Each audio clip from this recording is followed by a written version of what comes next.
मसीह में आप सबको सलाम। खुदावंद आपको और आपके ख़ानदान को बरकत, सेहत और तंदुरुस्ती अता करे।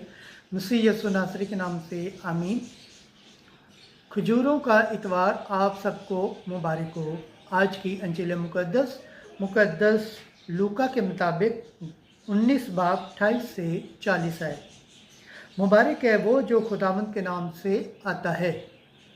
खुदा बाप, बेटे और रूह कुद्दस के नाम से आमीन। उस वक्त यीशु यरूशलेम की राह लेकर आगे आगे चला, और ऐसा हुआ कि जब उस पहाड़ पर जो जैतून कहलाता है, बैतलहम और बैतलहम के नज़दीक पहुंचा, तो अपने शागिर्दों में से 2 को यह कहकर भेजा कि सामने के गांव में जाओ, और उसमें दाखिल होते ही एक गदही का बच्चा बंधा हुआ पाओगे, जिस पर कभी कोई आदमी सवार नहीं हुआ।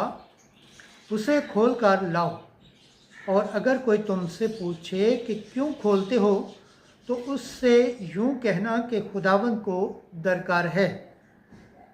भेजे हुओं ने जाकर जैसा उसने उनसे कहा था वैसा ही पाया, और जब गदही का बच्चा खोलने लगे तो उसके मालिकों ने उनसे कहा कि इस बच्चे को क्यों खोलते हो।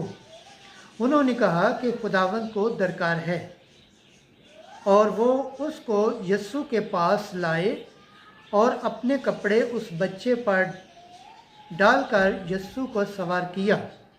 जब जा रहा था तो वो अपने कपड़े राह में बिछाते जाते थे, और जब वो कोहे जैतून के उतार पर पहुंचा तो शागिर्दों की सारी जमायत उन सब मौजज़ों के सबब से जो उन्होंने देखे थे खुश होकर बुलंद आवाज़ से यूं कहते हुए खुदा की तमजीद करने लगे कि मुबारक है वो बादशाह जो खुदावंद के नाम से आता है।